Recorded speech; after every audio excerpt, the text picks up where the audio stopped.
Party నాయకుడు కేసీఆర్ ఏమో address లేదు. కేసీఆర్ ఫామ్ హౌస్ లో వండుకుంటే ఆయన ఇంకా క్రియాశీల రాజకీయాల్లో వస్తాడో రాడో తెలియదు, వచ్చే అవకాశం ఉందో లేదో తెలియదు. కానీ ఈ బావబామార్దుల యొక్క నస మాత్రం తెలుగు రాష్ట్రాలు భరించాల్సిన పరిస్థితి వచ్చింది. ఇంతకుముందు మా లక్ష్మణ్ గారు చెప్పినట్టు ఇలా బందిపోట్లలాగా తెలంగాణను దోచుకున్న దొంగలు మీరు ఇంకా తెలంగాణ గురించో తెలంగాణ రాజకీయాల గురించో మాట్లాడే నైతిక హక్కు కోల్పోయింది. దాదాపు 7 లక్షల కోట్ల అప్పులు చేసిండ్రు. 3 లక్షల కోట్ల పైచిలకు ఇలా ప్రజా సొమ్మును దోచుకున్న దొంగలు మీరు. ఇంతకుముందు నలుగురుండే, ఒక ఆమెను ఎందుకు వచ్చిందో వాటాల కాడ పంచాయతీ వచ్చిందేందో బయటకు పంపించింది. కానీ ఇలా మీ ముగ్గురు మరి కేసీఆర్ చెప్తే చేస్తుండ్రా బావబామార్ది లేదో తెలియదు, లేకపోతే జూబ్లీ హిల్స్ ఎన్నికల కొరకు చేస్తుండ్రా తెలియదు. కానీ మంత్రివర్గాన్ని దండుపాల్యం అనే దరిద్రులారా మీరు బందిపోటలాగా దోచుకున్నారా? మరి దానికి సమాధానం చెప్పాల్సిన అవసరం ఉంది కదా. ఇష్టం వచ్చినట్టు మాట్లాడుతున్న తీరు మిమ్మల్ని చూస్తే సభ్య సమాజం సిగ్గుతో తల వంచుకుంటున్నది. ఇలా మీ గురించి మాట్లాడాలంటే కూడా మాకు ఒకంత అసహనం అనిపిస్తున్నది. ఎందుకంటే ఇంత దిగజారిపోయింది ఇంద్రబాబు మీరు మళ్ళీ తెలంగాణ ఉద్యమకారులని చెప్పుకునే ప్రయత్నం చేస్తారు. తెలంగాణ ఉద్యమకారులు అయితే మంత్రివర్గాన్ని కించపరచాలన్నదా? తెలంగాణ ఉద్యమకారులు అయితే ముఖ్యమంత్రిని కించపరచాల్సిన అవసరం ఉందా? ఉద్యమం యొక్క మహోన్నతమైన లక్ష్యం ఏంది? అది సాధించిన తర్వాత తెలంగాణను పట్టి పీడించిన దొంగలుగా మీరు కీర్తికెక్కిండ్రు కాబట్టి ఇలా మీకు 39 సీట్లు ఇచ్చారు. దాంట్లో 10 మంది మీతోనే ఉండలేరు. ఇలా అదే పనిగా మీరు ఎంపీ ఎలక్షన్స్కి వస్తే ఒక్క ఎంపీ సీటు కూడా రాలే. మళ్ళీ అప్పుడే జరిగిన ఎన్నికల్లో కంటోన్మెంట్ కూడా కోల్పోయినాక జూబ్లీహిల్స్తో మేము గెలుస్తాం, మేమేదో మాకు ఇది రివోక్ సెంటర్ అని చెప్పినట్టుగా మాట్లాడుతూ దిగజారి చేస్తున్న ప్రకటనలు ఏవైతే ఉన్నాయో కంపల్సరీ దీన్ని ప్రజాబాహుల్యానికి మేము తీసుకువెళ్తాం. ఎందుకంటే ఈ క్యాబినెట్లో 4 ఎస్సీలు ఉన్నారు. 4 ఎస్సీలు ఉన్న క్యాబినెట్ ఇది, సెల్ఫ్ రెస్పెక్ట్తో ఉన్న క్యాబినెట్ ఇది. ఎందుకు ఈ మాట అనాల్సి వస్తుందంటే మీ దాంట్లో సెల్ఫ్ రెస్పెక్ట్ ఉన్నాడు ఒక్కడూ లేడు. ఇలా ఎవరో కొప్పులీశ్వర్ను ఆడికి మేము పంపిస్తామంటున్నారు కానీ ఏ రోజు కొప్పులీశ్వర్కు సీటే ఇవ్వకుండా పక్కన పెట్టిన రోజు అంతా చూడలేదా ఎవరు కూడా? ఒక మంత్రి ఆయన మంత్రిత్వ శాఖ పేరు చెప్పడం కూడా అందరికీ గుర్తుండకపోయే పరిస్థితి. కానీ ఇలా రేవంత్ రెడ్డి గారు తన క్యాబినెట్లో ఉన్న ప్రతి మంత్రికి స్వయం ప్రతిపత్తినిచ్చి ఆ శాఖల మీద పట్టును తీసుకొచ్చి ఈ పరిపాలన గాడిలో పెడుతుంటే మీరు చేసిన అక్రమాల వల్ల, మీరు చేసిన దోపిడీ వల్ల తెలంగాణ ఇవాళ డెఫిసిట్ రెవెన్యూకి పోతే దాన్ని సరిదిద్దే క్రమంలో ముఖ్యమంత్రి గారు అందరినీ ముందుకు తీసుకుపోతుంటే ఇలా దండుపాల్యం బ్యాచ్ అని, లేకపోతే ఆ మంత్రుల మధ్యన సమన్వయం లేదని. అసలు మీ మంత్రి అంటే ఒకరికి వెన్నుముక ఉన్నోడు ఉన్నారు చెప్పండి మీ మంత్రివర్గంలో? ఏ ఫస్ట్ టైంలో ఎవడుండో, సెకండ్ టైంలో ఎవడుండో తెలియదు, ఇప్పటికి అడ్రస్ లేడు. మళ్ళీ మీరు నలుగురిలో ఒకళ్ళు పోయిన తర్వాత మీరు 3 తప్పితే ఒక ఆయన కనబడకుండా 2 కనపడుతూ ఇక అంటే తెలంగాణ రాష్ట్ర సమితి అని చెప్పి మీరే ఉన్నారు.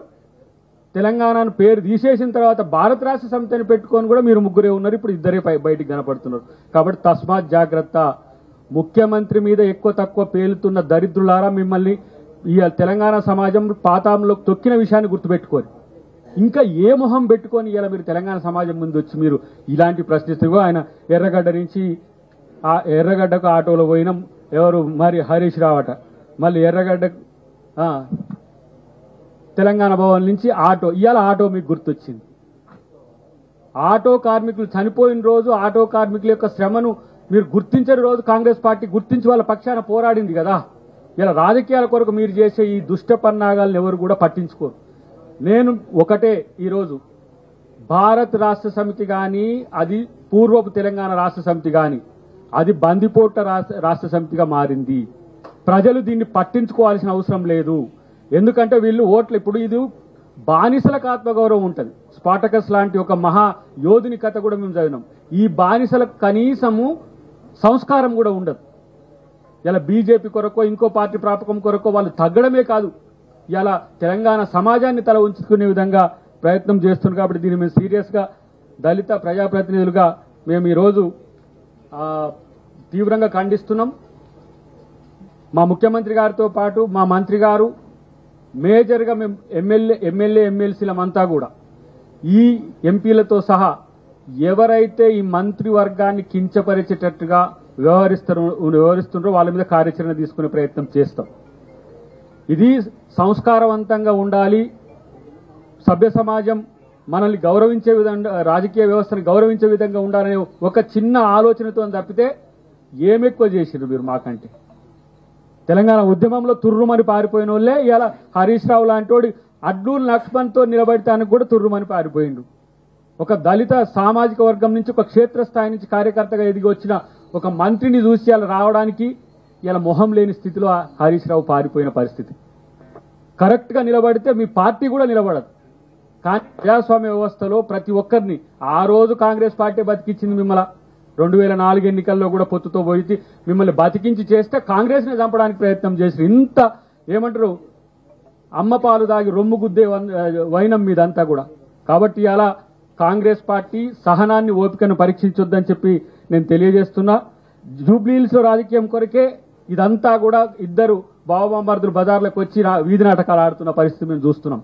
ఇన్ని రోజులు లేరు. ఒక ఆయన హైడ్రాకు పోతాడు, ఒక ఆయనేమో మూసీకి పోతాడు. ఆయన బీసీకి బంద్ ఇస్తే మాత్రం ఒక్కడు కనపడాడు. బీసీ బంద్ అని అన్ని రాజకీయ పక్షాలు ఉంటాయి, వీళ్ళు కూడా ఉంటారు, కానీ బీసీ బంద్ నాటడం మాత్రం కనిపించరు.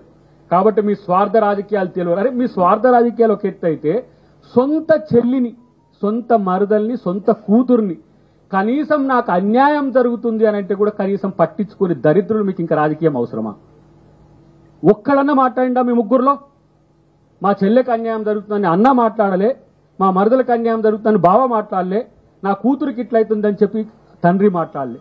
ఇక మీరు తెలంగాణ రాష్ట్రాన్ని, తెలంగాణ ప్రజల యొక్క యోగక్షేమాలు, సంక్షేమాలు చూసేటోళ్ళ మీరు దోచుకున్నది దాలక. ఇంకా నాకు అనిపిస్తుంది అప్పుడప్పుడు తెలంగాణ ఉద్యమంలో పోరాడి తెలంగాణను సాధించి ఇలా చేతిలో పెట్టి తెలంగాణని దోచుకొని రా నాయన అని వీళ్ళకు పేటెంట్ రైట్ ఇచ్చినట్టుగా కనపడి మాకు గత 10 సంవత్సరాలు.